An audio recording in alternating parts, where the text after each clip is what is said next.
In today's video, I am going to teach you how to set up Notebooklm prompt. The goal is to create a new notebook, add your source materials, and then use prompts in the chat to get clear answers that include citations you can click and verify. Start by opening your web browser and going to the Notebooklm website. Once the page loads, you will land on the main dashboard. This is where your notebooks live, and it is also where you begin setting up a fresh workspace for a specific topic or project. On the dashboard, click the button labeled Plus Create New.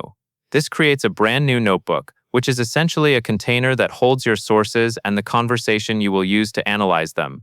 After you create the notebook, a pop-up will appear that lets you add sources right away. This part is important because Notebooklm works best when it has strong reference material to pull from.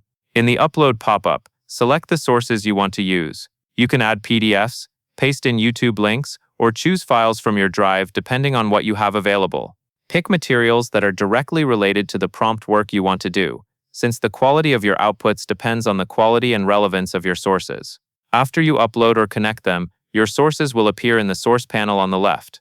Take a moment to confirm everything you need is listed there, because the system will cite from this panel as it answers you.